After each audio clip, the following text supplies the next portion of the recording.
Hello, passengers, and welcome aboard the TV Pilot's License with service to Beverly Hills. We ask that you please fasten your headphones, secure your podcasting device, and remember that if you spill on yourself in flight, we're happy to provide you soda water to get that stain out.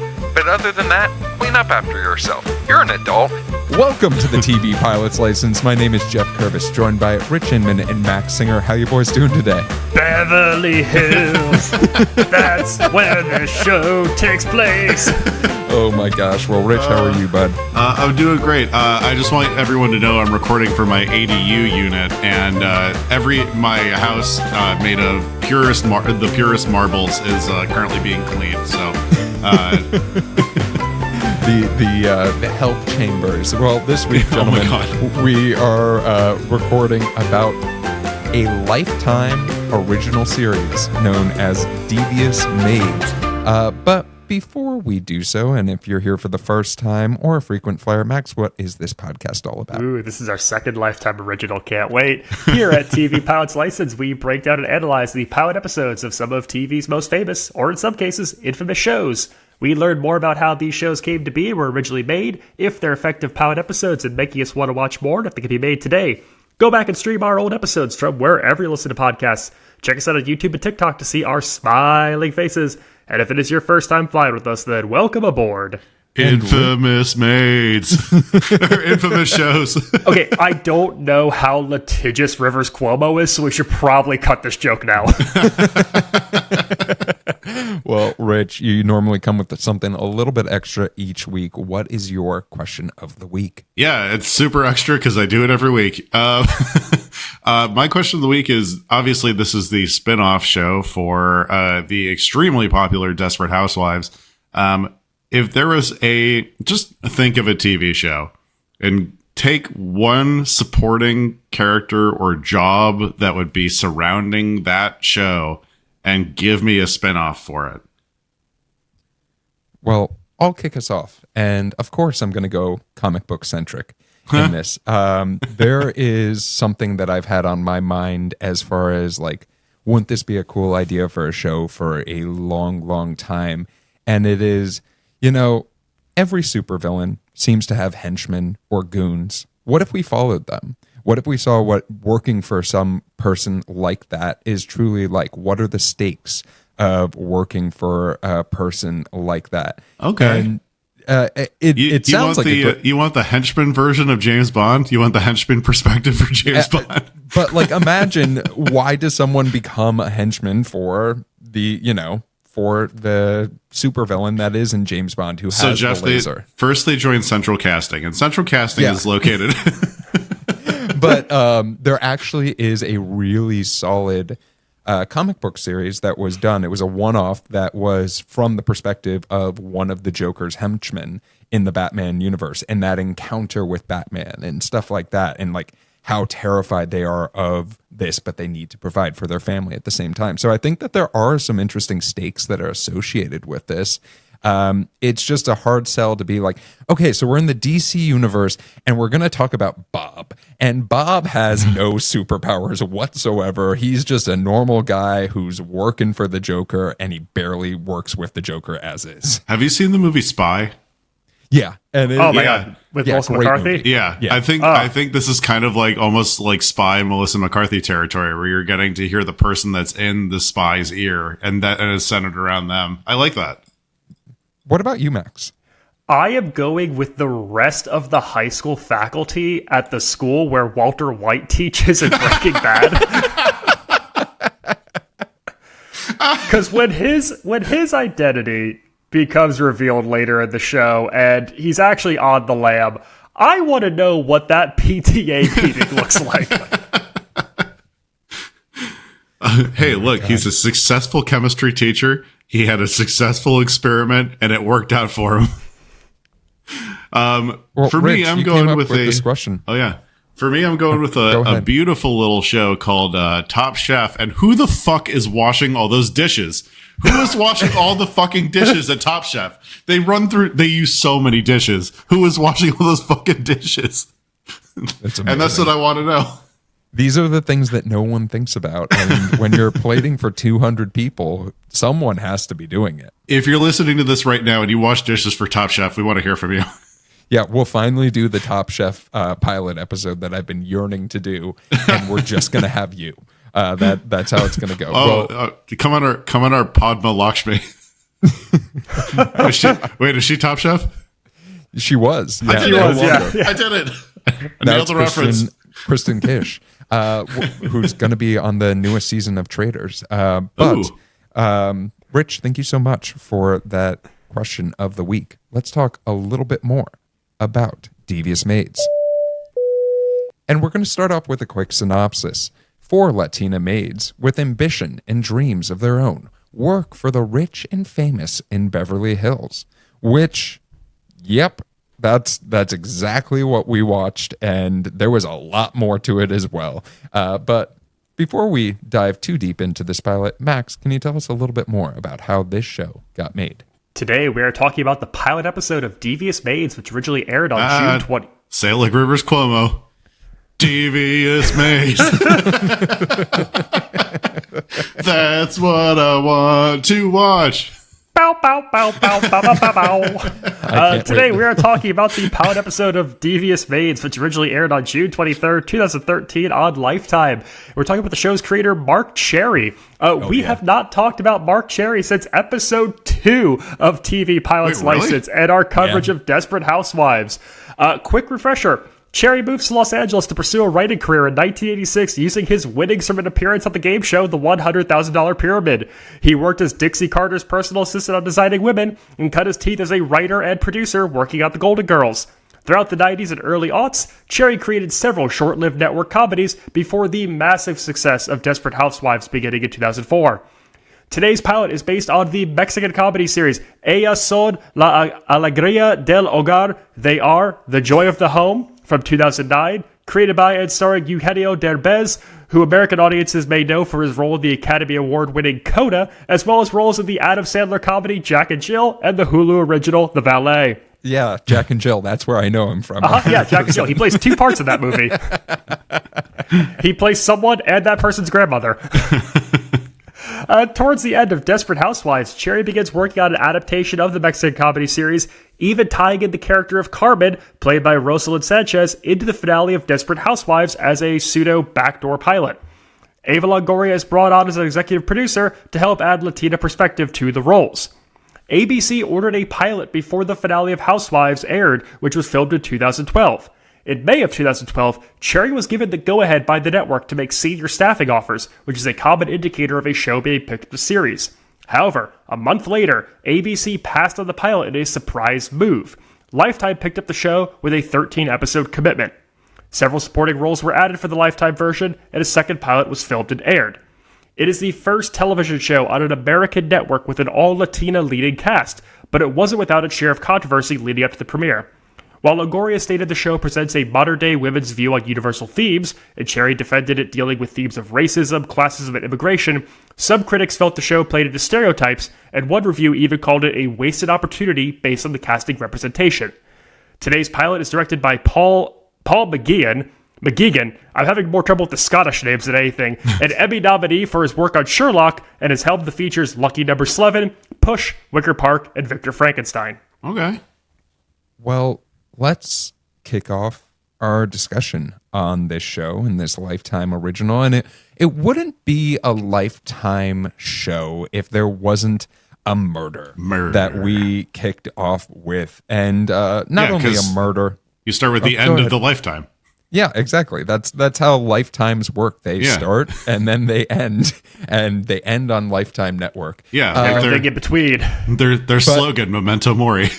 I want to talk specifically because I think this scene maybe we might dive into the most because this opening is insane. Yeah. From starting off in a pool to out of a pool to, in this instance, the character of Evelyn having some of the most insane lines of dialogue I have ever heard in my life. Everything is going on at the beginning of this pilot, and I want to hear from the two of you. Are you in? If a cream shot... That's a tough question. Listen, this is one of the sexiest tracking shots to open a pilot that we've covered. From the light hitting off of the pool to the way we pan through the crowd up to the window and seeing Evelyn, played by Rebecca Wisocky, just standing in this window, kind of speaking to no one in particular at first. Incredibly dramatic, incredibly soapy.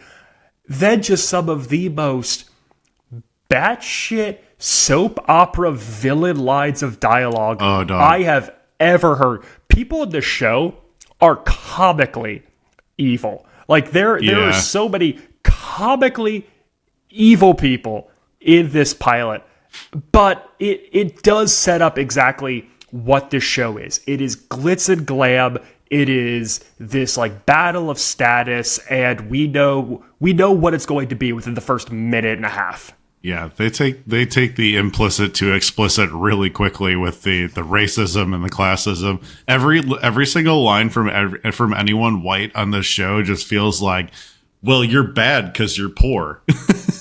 It's every single line is delivered that way to any of the maids. Yeah, I liken Rebecca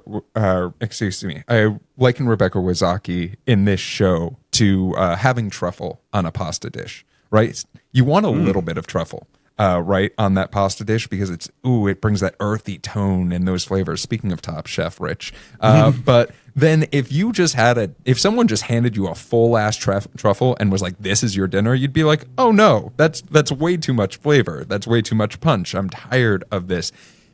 Some of the dialogue that they give her is incredible. And I say that not in it's the best written, but it is how she performs it, and she gives her full body and self. But there's a line by Adrian Powell that we get that I was just like, oh, this is this show. And they're up at a bar, and they're asking for a drink, and Rebecca Wisocky is just lambasting his character, and he says, "You have to forgive my wife. She is drunk and evil." And that's it. That's the line. And I was like, oh, all right. We are really leaning into the idea that a lot of the characters we're seeing are soap opera stars, right? They've had their time on it. But let's give them a more traditional production and see how they do and let them just eat every line they have. And I think that is an important distinction that you make there, Geoff, that it is a soap opera cast, and we're leaning much more into the American telenovela than we are into the idea of the primetime soap even. Whereas, something like Desperate Housewives does feel very much like a primetime network show with some ham-fisted dialogue. This is leading into something that is much more presentational. It's much more direct. I think there's a definite lack of subtext in a lot of the dialogue in this show.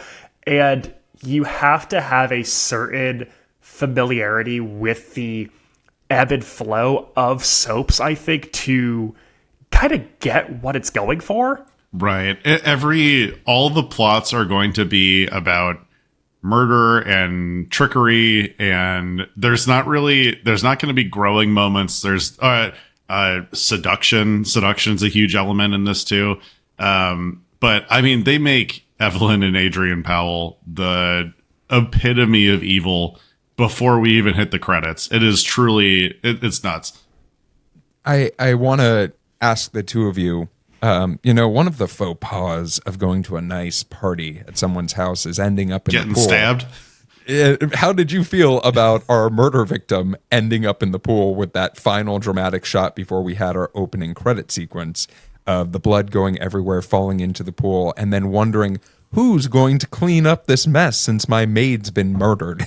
I mean, it's insanely presentational. It's insanely stylized, from tracking her Flora falling into the pool to the way that when she's writing this letter that she's hiding, calling out the husband for his possible crimes that she's accusing him of, seeing the letters pop up on the screen and what my wife referred to as the Dawson's Creek font. It is so forward and direct, and it does create intrigue because there's no subtlety. There's just tea in this show. Yeah. How did she make it all the way down there after getting stabbed? It seems like it's a long way. Yeah, there's at least a flight of stairs, at least one, if not two. There could have been an elevator in that home. We haven't been toured through the Irwins' home just yet. She did it for the drama, Rich. They say that, if your baby's underneath a car, they've seen women lift cars and stuff like that. If you want to have that dramatic... If you've seen a woman lift a car, please write into our show.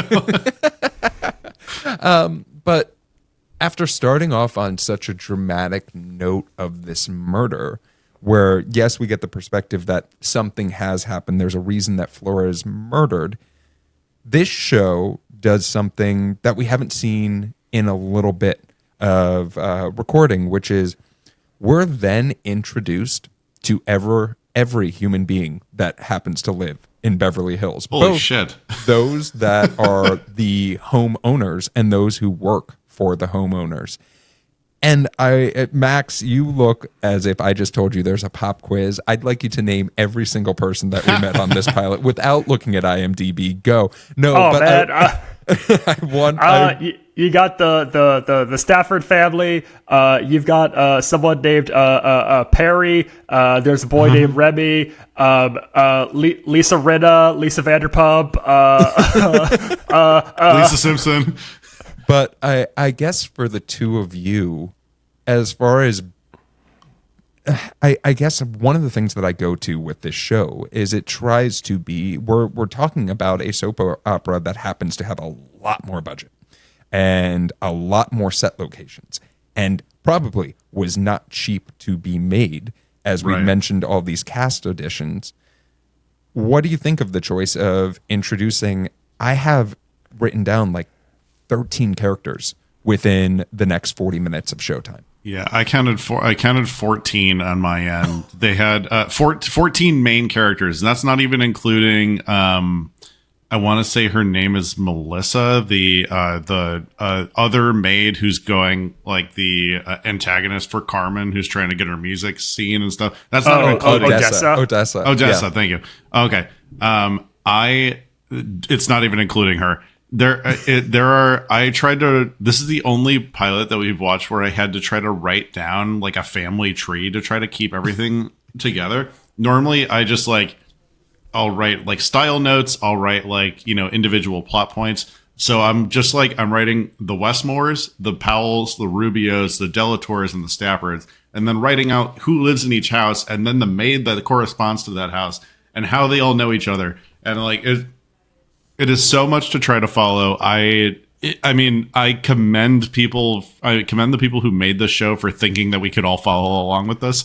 But this is the Marc Cherry playbook. This was Housewives too. This is, we're going to meet our maid women. We're going to meet their families. We're going to meet the people who are important and relevant to their family stories as well. And there's at least 10 people that we meet and have to spend real time with in the Housewives pilot. And this is that same exact thing where you are not only meeting the maid women, you are meeting the families they work for. You're meeting people adjacent to those families. You're meeting ex-wives of people in those families. There's just so many layers. Each individual household feels like it could be its own story. Each of them feels like you could build a pilot around that person and their dynamic. Were there any that you guys were feeling more than another, something that you were drawn to, something that you're this actual arc, this story, this dynamic is captivating to me? Well, I really like that question, Max, because we do get 4 different storylines that we could potentially pick from in this, and we could potentially attach to, and it depends on a really big question of how evil do you want someone to be that you're working for, and do you have to work for at the same point? And also, how overly dramatic of a situation are you willing to feast upon if you're the viewer? So I'm going to choose to feast upon the instance of Marisol, that we meet the Staffords, who need a new person, need someone to help in their home, live in their home, who might not have the densest of resume. And as we are informed very early in this pilot, doesn't really fit what they expected when they were trying to hire someone for their home. The thing that I found most intriguing about this, and I want to give credit where credit is due, in Ana Ortiz, who you might recognize from Ugly Betty if you are watching the show, who absolutely murders in that role.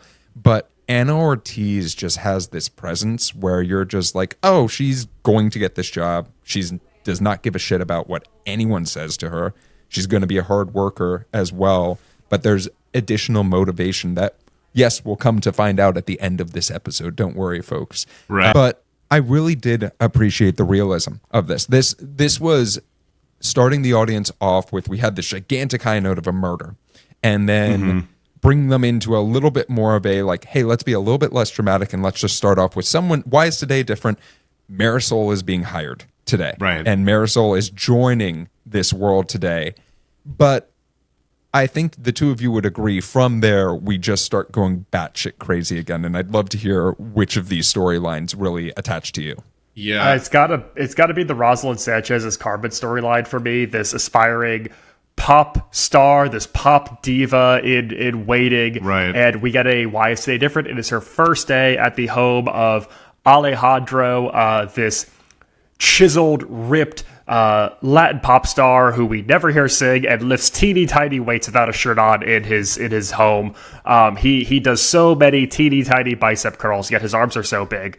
And I like this one because it's this story of someone who has this like very clear, kind of like quirky, sitcom-y goal if she want.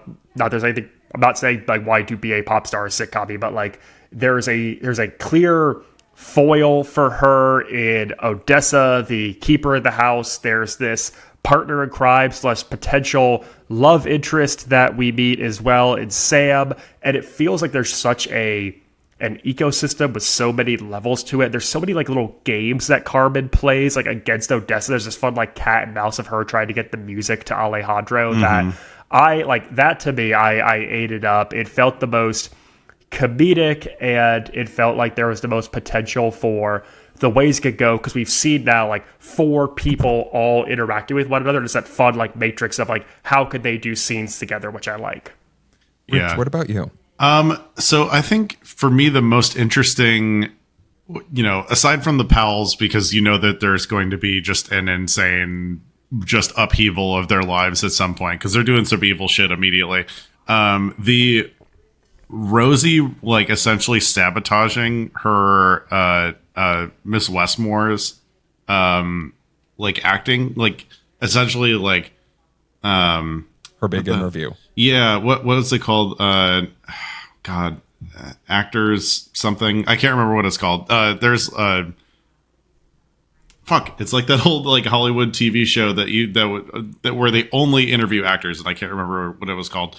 Well, it looks like an Access Hollywood kind of thing. Access Hollywood. Thank you. By the way, I'm not buying the Scorsese of it all, but we can table that discussion. Yeah. So it sabotaging essentially like an Access Hollywood interview by saying that her baby called her mama, called the maid mama on TV. But I mean, for me, I'm like, okay, so I know just from watching Desperate Housewives that wherever the light is being shown, you have to look elsewhere for the shit that's really going to pop off.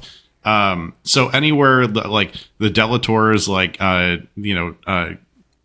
Remy getting hit on by Valentina and the Rubio and Alejandro Rubio getting like listening to Carmen's tape and everything, you have to like, that's where it's going to get really nuts, because like where you see the murder and the cheating and the sexual assault and all that stuff, that's eventually somehow going to be overtaken by even crazier plot lines. Yeah, and I'm glad you brought up Remy, right? Because we have to have this insanity thrown in our face, right? Like we have these outlandish performances, right? Like Mariana Clavino playing Perry Westmore and being literally one of the most evil people, even though we've seen a murder, and you leave those scenes being like, how horrible. We have this Rosie situation where she's literally trying to get her child back into the U.S. and given no grace into that. But then we have on the other side, we meet the Delators, and our first introduction to the Delators is Susan Lucci's character potentially overdosing because the pool boy has left her. And this is now my wonderful entry into talking about Susan Lucci. Susan Lucci, All My Children alum, 40 years on television doing just that show. And holy shit, when I saw her on screen, because I did not know she was in this show, right? And then when I saw her come on screen, I was like, my dear God, this woman eats up every scene that she is in. And it's the beauty of having someone with that much experience doing that type of acting, because she comes into the scene and she steals it immediately. You can't take your eyes off her, and I would hope you wouldn't take your eyes off of someone who potentially overdoses. But I also think in this instance, it's just like I fucking loved it. I was just like, this is why you have these soap opera stars in here, because they're going to punch up this material and make it even more absurd. I think the fascinating thing with Susan Lucci's character is that while she is on the moon, and I hesitate to say that she's a good person, she probably punches down the least of like the evil, like, you know, people in this show.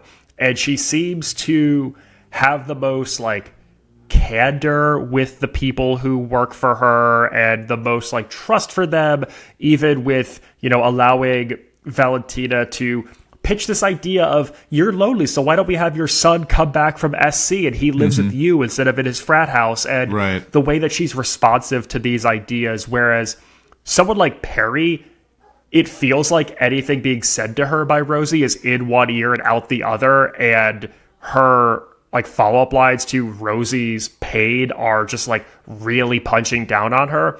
Susan Lucci, who I'm just going to call Susan Lucci, never quite does that in this pilot, and it makes those scenes, for me at least, a little more enjoyable to watch, because even though there's a status difference, I don't feel she's as inherently evil. Right. But if it's a Zach Cherry show, wait, no, Marc Cherry, not Zach Marc Cherry. Cherry. No, not Zach Cherry. However, Zach Cherry, get in the chair. Cash.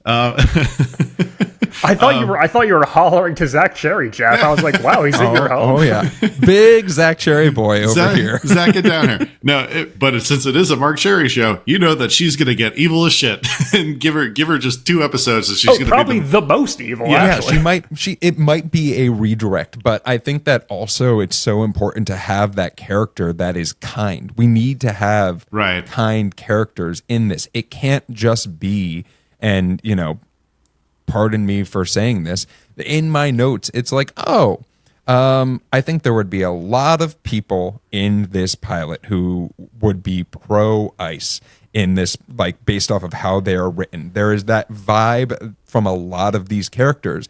And Genevieve is the only one, maybe with Remy, maybe with the Westmore husband, where I'm just like, there are good people in here underneath, you know, maybe some money and some drama of their own that like aren't completely awful. Well, Jeff, you bring up that point. I mean, this takes it back to the opening scene where Evelyn's first line, her little monologue out the window, concludes with, "If you don't stop screwing my husband, I'll have you deported." And Mrs. Stafford making lines to like, "You don't sound like help, you sound like you went to college." And the surface level discrimination against these women that we see from like high status, you know, white characters, it is a situation where it was certainly not cool in 2013, but it does struggle to age in today's climate, because it is just a punch down. There's such a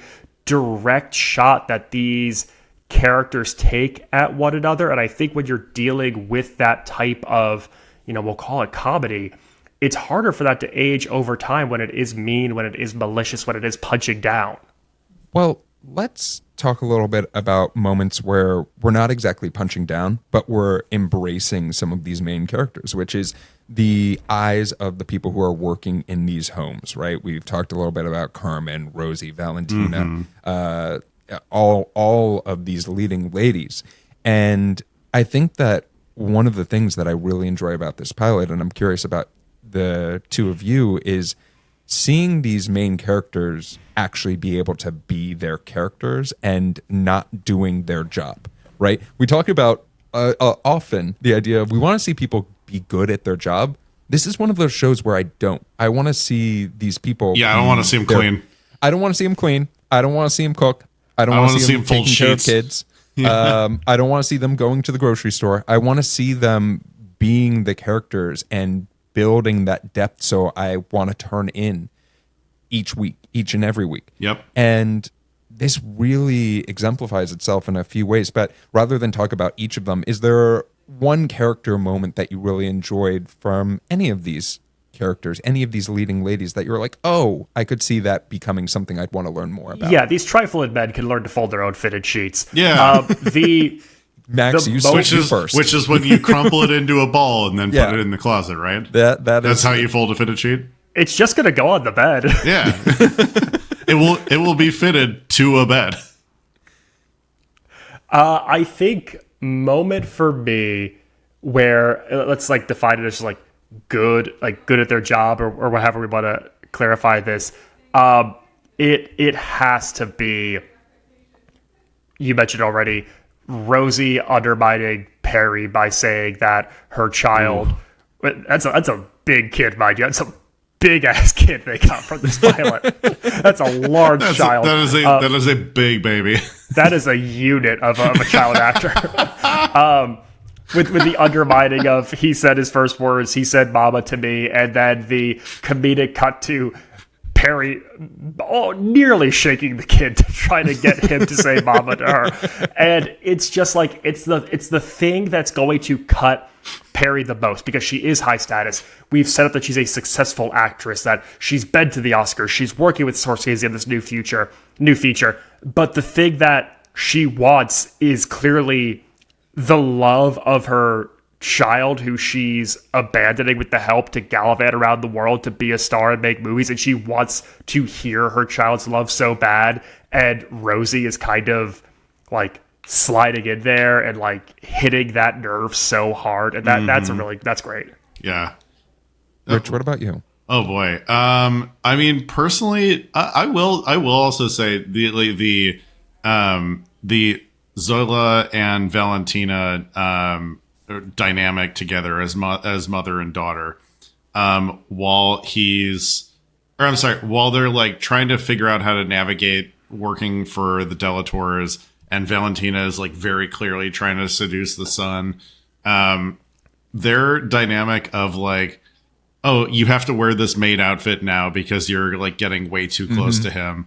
And then their conversation of, whatever it is, the rich people will never love the help.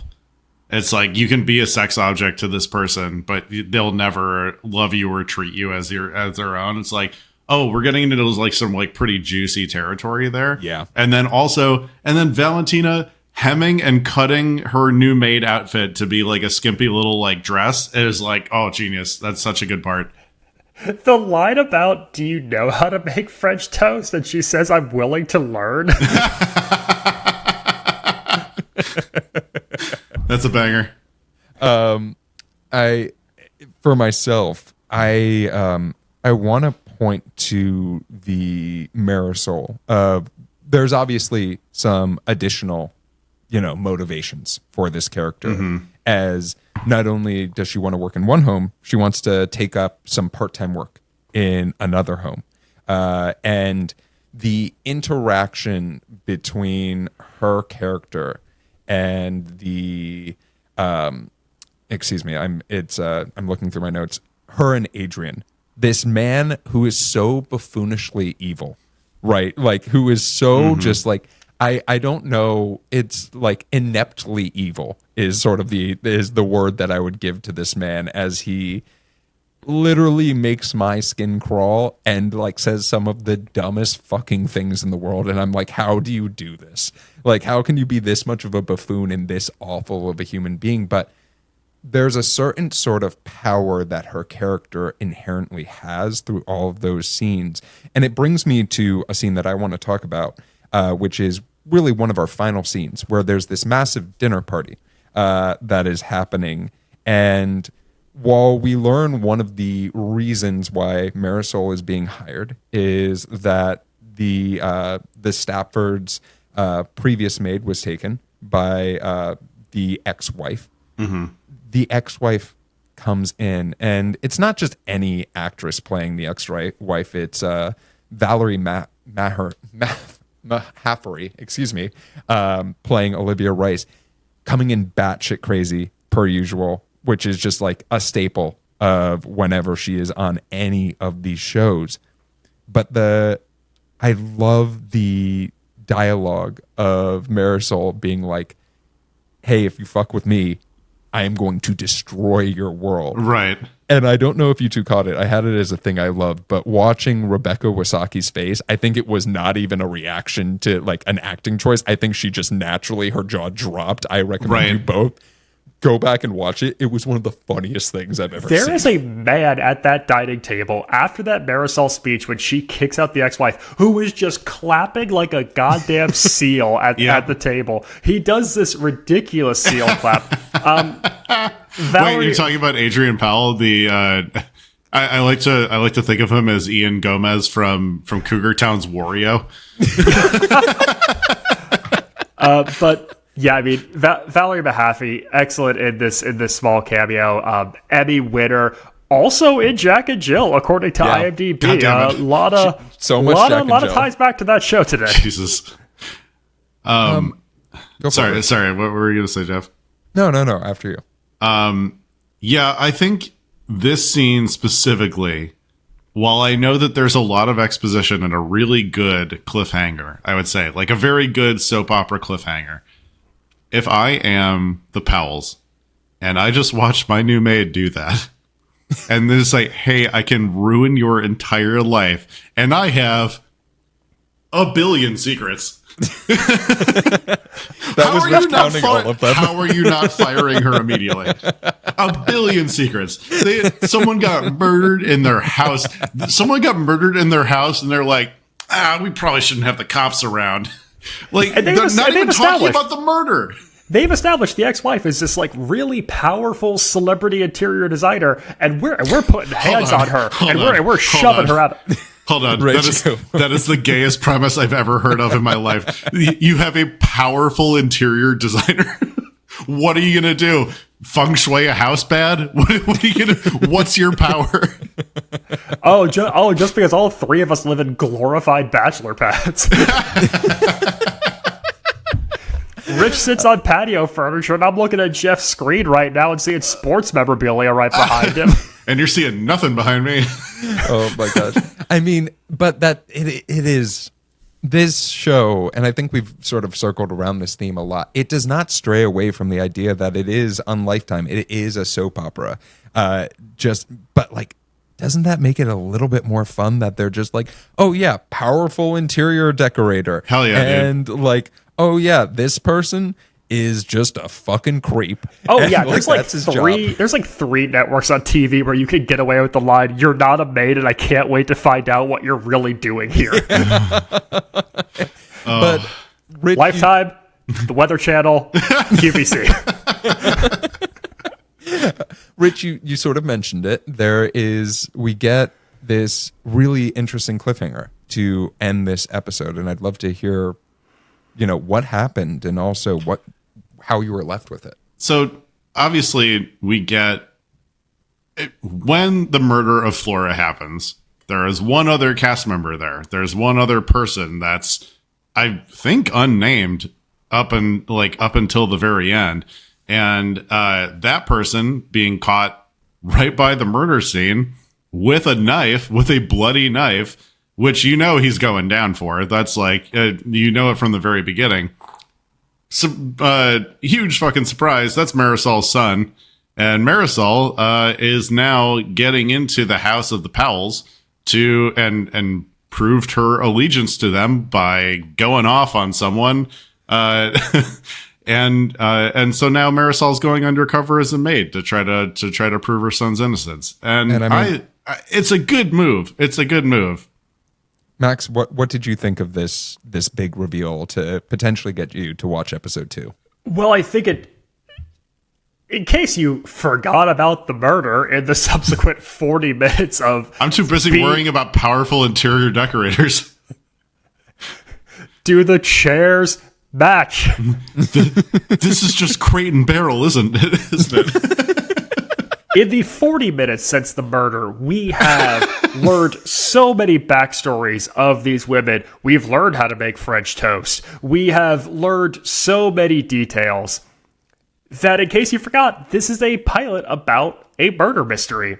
And I do think it is important to focus on, despite this ensemble, there is one person who's really the linchpin of the action here. We've established who that is now. We've established their motivations that will be revealed in time to the rest of our ensemble.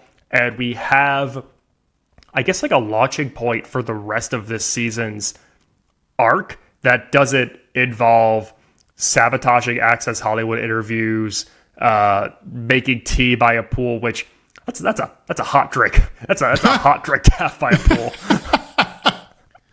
Well, it's only 98 in Beverly Hills. You got to have some hot tea by the pool. Yeah, absolutely. Especially in your finest china. We almost killed another staffer on this pilot, too. We almost had another murder. Forgot about the second almost murder.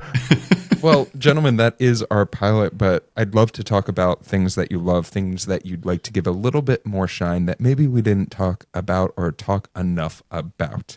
Oh, yeah. Max, did you have anything that was on your mind? Oh, man. One of the most ridiculous visual shots in this pilot when evil Adrian is talking with Marisol in the study, and at the end of their conversation the camera pans over to the bookshelf and zooms in on a book with the title The Peasant and the Devil. Yes, thank you for catching this. Genius. Oh man, that's a good symbolism right there. That's a spicy symbolism meatball right there. Rich, what about yourself? Big baby. Damn, that's big baby number 1, big baby number 4, big baby number 4. That's a big ass baby. That's all I got. On to you, Geoff. Oh my gosh. Yeah, I mean, I've talked about it a lot. I think that there are certain performances in this that are just so over the top that they're perfect for this show. Like, would they be perfect on HBO? No. Are we talking about prestige television when we're talking about this show? Nope. No. But we're talking about people who were given a line and then said, you know what?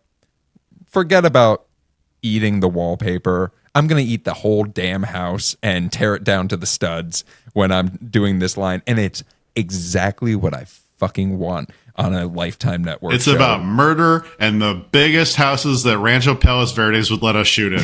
That's why the baby is so big. It's proportionate to the homes. Can I give a really quick shout out to physical media representation with Carmen having an actual demo CD? Yeah, that fucking rules. Because that's one of those plot devices where if it's her trying to send him a SoundCloud link is not as effective as her sliding a CD in a jewel case onto a breakfast tray covered in a napkin. What were the How am I the supposed to play this? What were the little like they were little baby files that you could like plug in that we used to... hit clips? Yeah, imagine if you did a demo just of hit clips and it was just like... Is this a 1997 show? Also, we've talked so much about French toast. Odessa made Alejandro a comically large stack of pancakes. Hell yeah, dude. It's time to wake up and immediately go back to bed. He ate a big ass fucking stack of pancakes. Yeah, he's so tired after lifting those little 2.5 pound weights with perfect form that he needs that fuel. Crushing. What about wait a minute moments? Things that caused you pause in this pilot. I mean, we talked about something that I think was very evident, that there might have been some moments in this that have not aged as well as one would hope because they talk about difficult things. But were there any other things that really are top of mind for you, of things that made you take a minute other than gigantically large baby?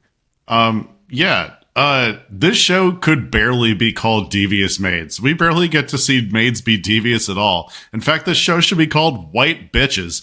These are some awful fucking white people, and we barely get to see the maids do anything devious. When are they going to get to the fireworks factory? Max, what about yourself? For being highfalutin rich people in Beverly Hills, every single scene of them drinking wine, I'm pretty sure is White Zinfandel. I got a hangover looking at the prop wine. It is the most unnatural shade imaginable. And for these people to have that kind of money to be drinking the cheapest grocery store White Zin would never happen. It's quantity over quality, baby. Straight perfection. Don't know what you two are talking about. No, as far as this, I think that one of the things that we've talked about in previous pilots is if you're going to have someone who is evil without being a supervillain, right? You have to show that they have some form of heart, question mark, right? And there are many instances in this where I am like, well, it's just the pilot, so you don't have to show that entirely, but you should show us a little bit.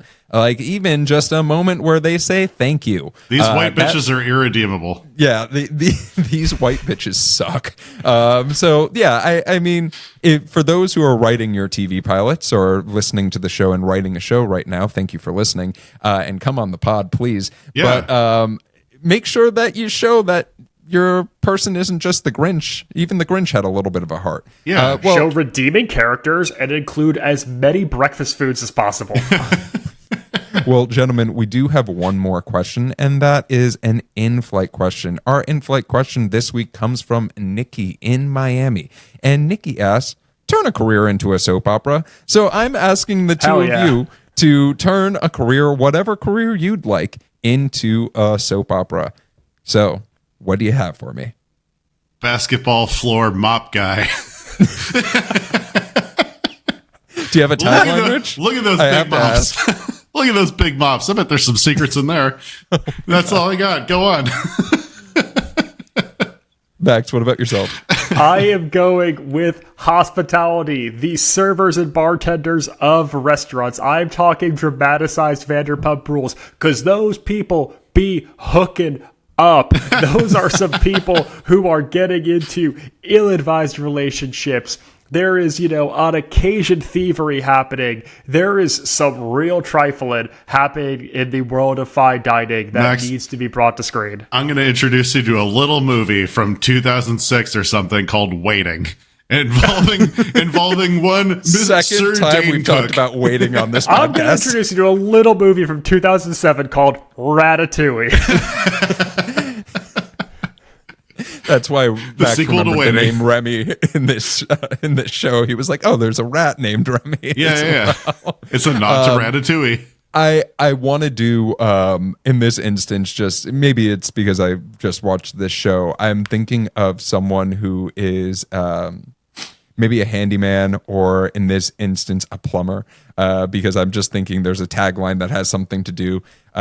They're in their pipes and they're in their homes, or some nonsense like that, and it could be very dramatic. But hey, I'm not doing anything, so hire me to write your plumber pilot. But Jeff's new show, Fuck Plumber, the plumber who fucks.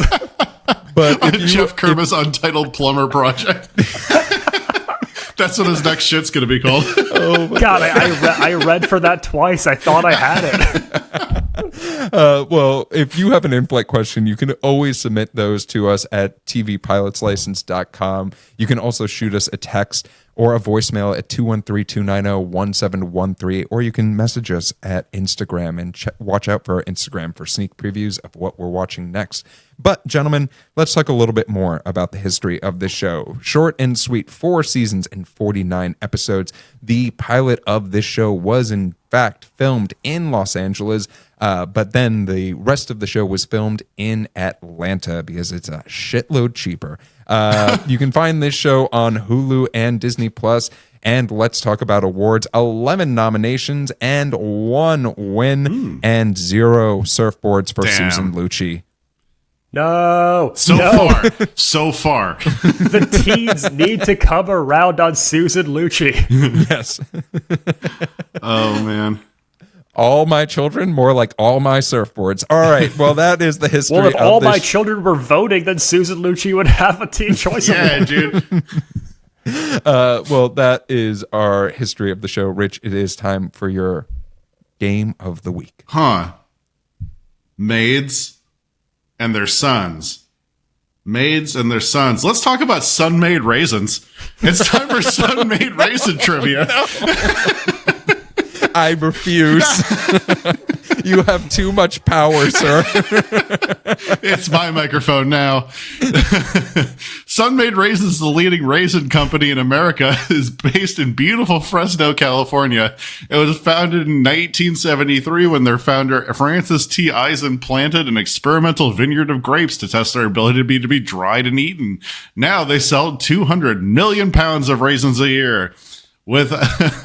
Within how many years of his first vineyard in 1873 did they begin selling 120 million raisins worldwide, over half their current nationwide demand?